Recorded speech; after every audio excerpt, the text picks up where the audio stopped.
Kami bersyukur memiliki Allah seperti-Mu. Kami bersyukur. Terima kasih Tuhan. Oh Rabba Syakara Rabba Rabba Rabba. Ya Rabba Sakara Rabba Rabba Rabba Rabba Rabba Rabba Rabba Rabba Rabba. Syakara Rabba Ya Sandi. Syakara Rabba Rabba Rabba Rabba. Syakara Rabba Rabba Rabba Rabba. Sungguh kami bangga memiliki-Mu Tuhan. Haleluya. Syakara Rabba Rabba Rabba Rabba. Syakara Rabba Rabba Rabba Rabba Rabba Rabba Ya Sandi. Yesus, ku sembahkan, sujud di hadapan-Mu.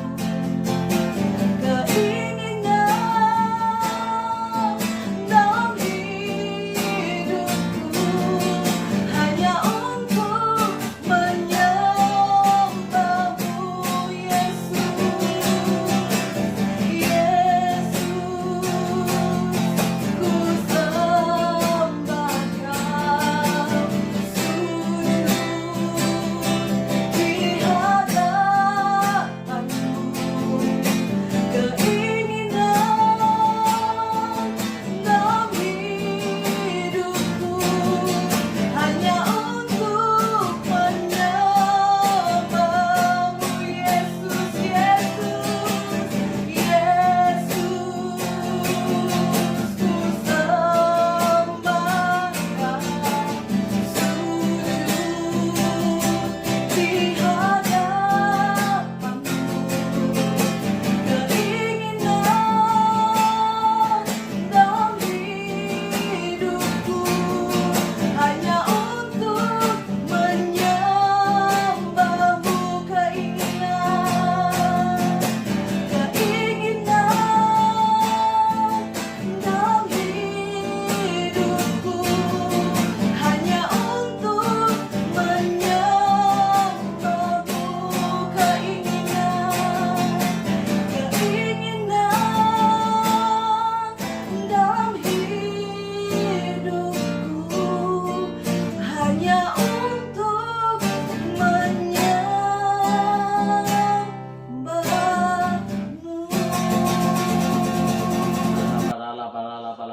Oh, terima kasih Tuhan Yesus. Engkau tahu Tuhan kerinduan kami, keinginan kami Tuhan untuk terus boleh menyembah-Mu ya Tuhan. Oh ralabataka ya syakara, karena kami tahu di saat kami menyembah-Mu, Roh-Mu terus bekerja atas kami Tuhan, menuntun kami, membimbing kami untuk boleh menjadi pribadi yang taat, pribadi yang sabar di dalam Engkau ya Tuhan Yesus. Tuhan terima kasih Bapa yang baik. Tuhan pada pagi hari ini Tuhan kami telah menyembah-Mu, dan kami mau Tuhan berbagi sharing kebenaran firman Tuhan melalui tuntunan sepekan pada pagi hari ini. Tuhan Yesus, Engkau yang mengurapi hamba-Mu yang tidak ada apa-apanya Tuhan. Aku percaya Engkau Allah yang berkuasa atas hamba-Mu, sehingga setiap kata, kalimat yang keluar dari mulut bibir hamba-Mu, biarlah itu bersumber daripada Allah sendiri yang memampukan hamba-Mu. Sehingga Tuhan setiap apa yang hamba-Mu sampaikan, kami percaya, hamba percaya Tuhan, semua kami boleh diberkati Tuhan. Tuhan terima kasih Tuhan Yesus. Kau berkati setiap yang mendengarkan siaran ini Tuhan. Biarlah Tuhan firman ini boleh menjadi pegangan dalam hidup kami, untuk kami terus boleh mengandalkan Tuhan dalam segala hidup kami. Terima kasih Tuhan, terpujilah Engkau Bapa yang baik. Kami serahkan Tuhan firman-Mu pada saat pagi hari ke dalam tangan-Mu. Dalam nama Tuhan Yesus kami berdoa dan mengucap syukur. Haleluya. Amin. Amin. Haleluya. Puji nama Tuhan. Shalom. Selamat pagi sahabat Shalom bagi kita semua. Bapak Ibu saudara kasih Tuhan, bagaimana kabarnya? Bersama Yesus kita adalah orang-orang yang luar biasa. Amin. Puji nama Tuhan. Saya bersyukur buat kesempatan pagi hari ini boleh ada, dan kita semua boleh ada, semuanya karena kemurahan Tuhan. Dan tidak lupa berdoa, saya berterima kasih buat Bapak Gembala dan Bu Gembala yang memberikan saya kesempatan untuk boleh berbagi sharing kebenaran firman Tuhan melalui tuntunan sepekan pada pagi hari ini. Terima kasih Pak Gembala, Bu Gembala. Tuhan Yesus memberkati berlimpah-limpah. Adapun yang menjadi topik atau judul dari sharing tuntunan sepekan pada saat pagi hari ini adalah bagaimana kita boleh senantiasa merdeka dalam hal kesabaran di dalam rumah tangga kita. Sungguh luar biasa, dari hari Senin satu minggu ini sampai dengan hari Jumat kemarin, kita boleh melihat hamba-hamba Tuhan yang dipakai Tuhan boleh membagi sharing kebenaran firman Tuhan dalam tuntunan sepekan.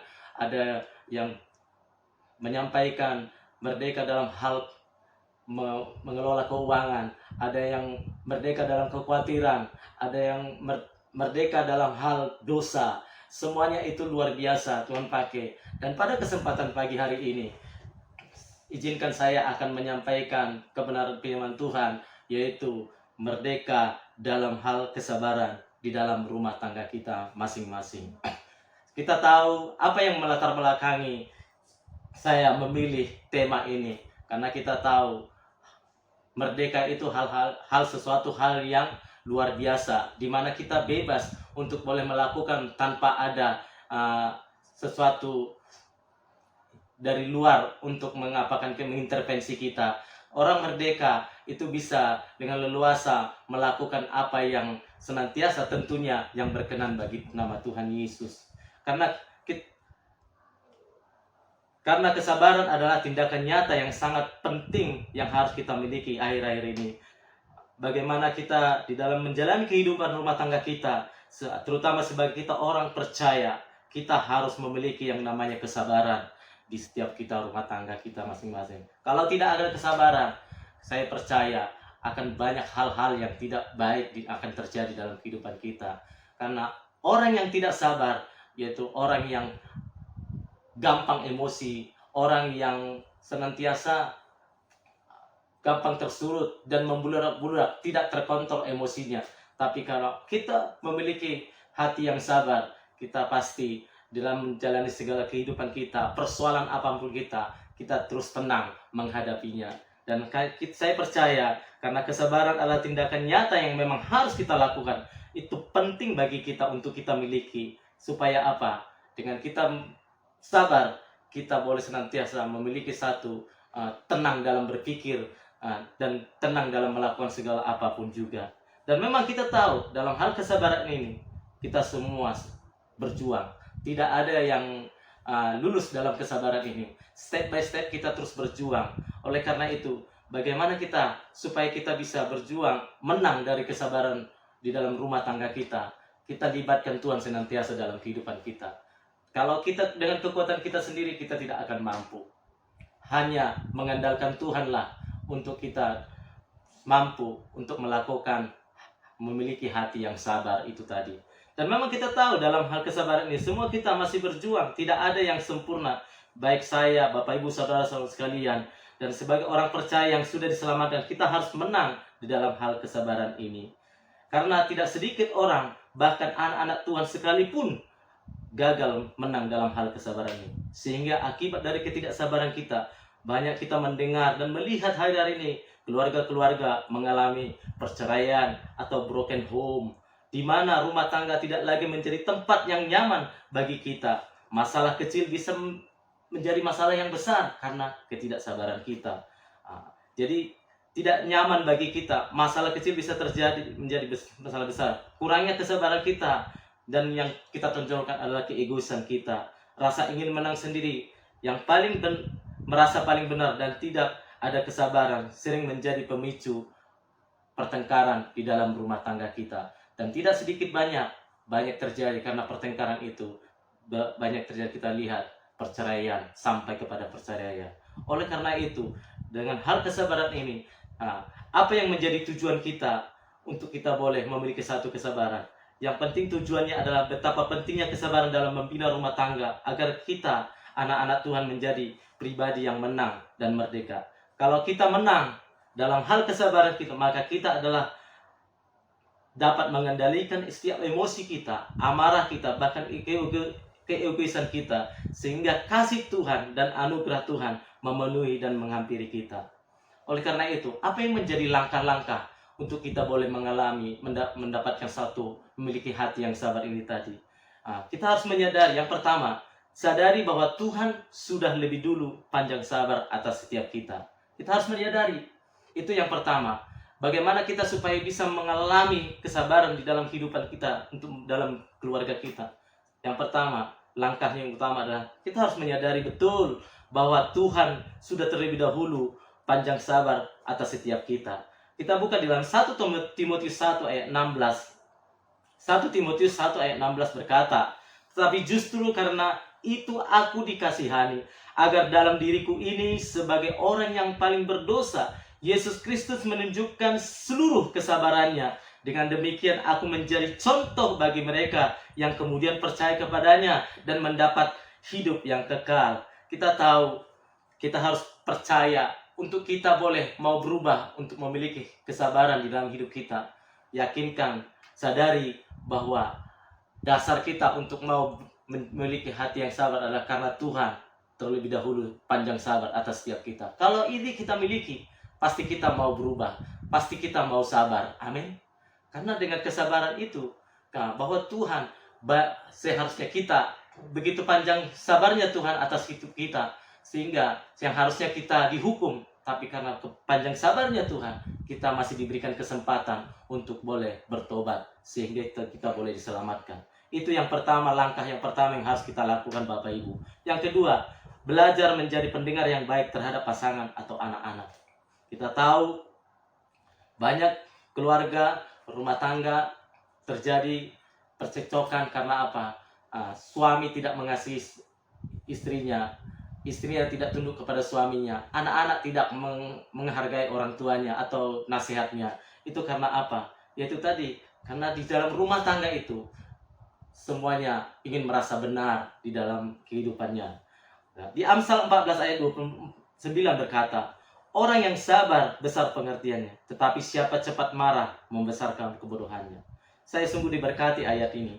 Jadi setelah saya renungkan, ternyata orang yang sabarlah yang senantiasa memiliki pengertiannya besar. Itu kata Amsal. Tetapi siapa yang cepat marah membesarkan kebodohannya. Jadi Bapak Ibu yang terkasih dalam nama Tuhan Yesus, kalau kita cepat marah, itu mendeklarasikan bahwa kita memang bodoh sebenarnya. Tapi kalau kita panjang sabar, di situ orang tidak tahu bahwa kita itu pengertian kita itu tidak dijengkal orang, karena kita sabar seperti itu. Jadi itu yang kedua. Yang ketiga, langkah yang ketiga, belajar untuk terus mengasihi, memaafkan dengan memberikan ruang pada pasangan, suami, istri, anak-anak untuk segala kekurangan dan kelemahan mereka. Sadari bahwa kita tidak ada yang sempurna. Itu harus menjadi langkah yang ketiga yang kita lakukan. Mari kita belajar terus mengasihi, memaafkan dengan memberikan ruang pada pasangan kita, suami bagi suami, istri bagi istri, anak-anak kita. Karena kita tahu, harus menyadari betul bahwa kita tidak ada yang sempurna. Oleh karena itu, mari kita terus mau belajar untuk mengasihi pasangan kita, mengasihi anak-anak kita, rumah tangga kita. Di Amsal 19 ayat 11 berkata, "Akal budi membuat seseorang panjang sabar dan orang itu dipuji karena memaafkan pelanggaran." Saya bacakan sekali lagi. Akal budi membuat seseorang panjang sabar dan orang itu dipuji karena memaafkan pelanggaran. Jadi seperti ini. Kitab Amsal berkata, akal budi membuat seseorang panjang sabar dan orang itu dipuji. Siapa yang mau dipuji di sini? Jadi harus kita sabar, sehingga kita menjadi orang-orang yang memaafkan setiap orang. Itu yang ketiga. Yang keempat, langkah yang keempat yang harus kita lakukan, perlakukan pasangan kita, anak-anak kita sebagaimana Anda diperlakukan. Filipi 2 ayat 4 berkata, "Dan janganlah tiap-tiap orang hanya memperhatikan kepentingannya sendiri, tetapi kepentingan orang lain juga. Hendaklah kamu dalam hidupmu bersama menaruh pikiran dan perasaan yang terdapat juga dalam Kristus Yesus." Filipi 2 ayat 4 ini berkata, tiap-tiap orang janganlah memperhatikan kepentingannya sendiri, tetapi kepentingan orang lain juga. Dengan kita sabar berarti kita tidak hanya keegoisan kita yang kita tonjolkan, tapi biarlah kiranya kita terus boleh hidup bersama, menaruh pikiran perasaan yang terdapat juga dalam Kristus Yesus. Jadi apa yang menjadi kesimpulan dari kita menjadi orang-orang yang sabar? Bila kita sudah menang dalam hal kesabaran, maka tantangan masalah apapun yang terjadi pasti kita bisa lewati. Kolose 1 ayat 10 sampai 11 berkata, sehingga hidupmu layak di hadapannya serta berkenan kepadanya dalam segala hal, dan kamu memberi buah dalam segala pekerjaan yang baik dan bertumbuh dalam pengetahuan yang benar tentang Allah, dan kuatkan dengan segala kekuatan oleh kuasa kemuliaannya untuk menanggung segala sesuatu dengan tekun dan sabar. Banyak ayat, referensi ayat firman Tuhan yang senantiasa kita boleh jadikan untuk kita boleh memiliki satu roh kesabaran, hati yang sabar itu tadi. Ada di Amsal 15 ayat 18. Si pemarah membangkitkan pertengkaran, tetapi orang yang sabar memadamkan perbantahan. Jadi, buat setiap kita, milikilah hati yang sabar. Karena kita tahu, kalau kita sabar, itu akan memadamkan perbantahan. Jadi kalau kita sabar, maka pertengkaran tidak akan terjadi. Kenapa bisa terjadi banyak pertengkaran? Karena kita tidak sabar, merasa kita benar, merasa kita emosi kita meledak-ledak, merasa orang lain salah, kita benar sendiri, sehingga bisa terjadi seperti itu. Ada Amsal 16 ayat 32. Orang yang sabar melebihi seorang pahlawan, orang yang menguasai dirinya melebihi orang yang merebut kota. Ini dahsyat banget. Saya sangat diberkati Amsal 16 ayat 32. Katanya di sini orang yang sabar melebihi seorang pahlawan. Saya merenung, orang yang sabar melebihi seorang pahlawan. Berarti kita lebih dari pahlawan. Pahlawan disebut pahlawan karena dia memenangkan satu pertempuran. Tapi itu masih pahlawan. Tapi kalau kita hanya sabar saja, katanya kita melebihi pahlawan. Ini dahsyat banget. Saya diberkati ayat ini. Jadi saya mau belajar untuk sabar. Karena saya percaya kalau kita dengan sabar saja, tidak harus kita bertempur, kita udah melebihi dari pahlawan. Orang yang menguasai dirinya melebihi orang yang merebut kota. Kita tahu untuk merebut kota itu bukan gampang. Itu susah banget. Karena banyak kubu-kubunya. Tapi kita percaya di firman Tuhan Amsal ini berkata, orang yang menguasai dirinya. Kalau kita menguasai diri kita orang-orang yang bisa merebut kota. Dahsyat banget ini firman Tuhan. Saya sangat diberkati. Ada di Amsal 14:9 juga, orang yang sabar besar pengertian, tetapi siapa cepat marah membesarkan kebodohannya. Itu tadi bisa saya dibacakan. Jadi dari pembahasan firman Tuhan tentang kesabaran pada pagi hari ini, biarlah setiap keluarga-keluarga kita memiliki kasih yang panjang sabar, makin cinta Tuhan, makin harmonis, sehingga kita semakin diberkati dan menjadi berkat. Saya percaya biarlah akhir-akhir ini setiap kita boleh senantiasa ada 4 langkah tadi yang saya sebutkan tadi untuk kita boleh memiliki kesabaran. Yaitu yang pertama tadi, bagaimana kita menyadari betapa betul bahwa Tuhan itu sudah terlebih dahulu panjang sabar atas kita. Dengan panjang sabarnya yang harusnya kita dihukum, tapi kita boleh beroleh keselamatan karena panjang sabarnya Tuhan. Itu yang pertama tadi. Kita harus menyadari itu. Yang kedua, mari kita keluarga-keluarga di rumah tangga kita, suami, istri, anak-anak, belajar menjadi pendengar yang baik terhadap pasangan kita. Karena kita tahu kalau kita senantiasa menaruh kasih di dalam keluarga kita, maka akan tercipta satu kerukunan yang baik, keharmonisan, sehingga damai sejahtera akan melingkupi keluarga kita. Yang ketiga tadi, mari kita belajar untuk terus mengasihi Tuhan, mengasihi sesama kita, memaafkan dan memberikan ruang pada pasangan. Jangan kita ego sendiri, jangan kita mau menang sendiri, jangan kita merasa kita lebih benar sendiri, tapi berikan ruang bagi keluarga kita, istri kita, suami kita, anak-anak kita, untuk kita bersama-sama senantiasa. Karena kita tidak ada yang sempurna. Kita punya kesalahan, tapi biarlah kiranya dengan kekurangan kita, itu di dalam rumah tangga kita akan tercipta satu keharmonisan, kerukunan. Sehingga firman Tuhan katakan, kalau di dalam rumah tangga rukun, saya percaya berkat Tuhan akan tercurah atas setiap kita. Yang terakhir, yang keempat yaitu, mari kita senantiasa perhatikan, perlakukan pasangan kita, anak-anak kita, sebagaimana kita boleh diperlakukan seperti itu. Jadi jangan hanya kita mau diperhatikan, tapi kita nggak mau memperhatikan. Jadi harus ada simbiosis mutualisme. Jadi tidak hanya kita aja. Kita mau diperhatikan, tapi kita nggak mau memperhatikan. Jadi harus ada di situ. Nah, kita harus bersama-sama menaruh kasih di dalam Kristus. Maka terciptalah kesabaran di dalam hidup kita. Dan kalau kita boleh memiliki kesabaran, saya yakin dan percaya kita menjadi orang-orang yang senantiasa diberkati Tuhan. Itu saja yang menjadi poin pada pagi hari ini. Kiranya boleh menjadi berkat bagi kita. Boleh menjadi berkat bagi kita. Saya mau berdoa bagi kita semua. Biarlah kiranya apa yang saya sampaikan ini memang tidak sempurna, tapi biarlah kiranya Roh Kudus yang menyempurnakannya. Mari kita bersatu dalam doa. Bapa di dalam surga, terima kasih Tuhan Yesus, hamba-Mu terbatas untuk boleh menyampaikan apa yang menjadi pesan-Mu Tuhan pada pagi hari ini. Tapi aku percaya oleh Roh Kudus yang menerjemahkannya bagi setiap yang mendengar Tuhan firman Tuhan ini, sehingga boleh mereka menangkap isi hati Tuhan. Apa yang nggak bisa hamba-Mu sebutkan, sampaikan, tapi Tuhan Roh Kudus yang menyampaikannya, sehingga kami boleh memiliki hati yang sabar, roh yang sabar, karena kami tahu di dalam kesabaran kami akan menang dalam segala hal apapun, pergumulan dalam rumah tangga kami. Sehingga Tuhan kami percaya anak-anak-Mu Tuhan akan mau belajar Tuhan untuk hidup sabar, karena kami tahu di dalam kesabaran kami akan meraih janji Tuhan digenapi dalam hidup kami. Terima kasih Tuhan Yesus. Kami bersyukur kepada-Mu Tuhan Yesus. Di dalam nama Tuhan Yesus kami berdoa dan mengucap syukur. Haleluya. Amin. Terima kasih. Shalom.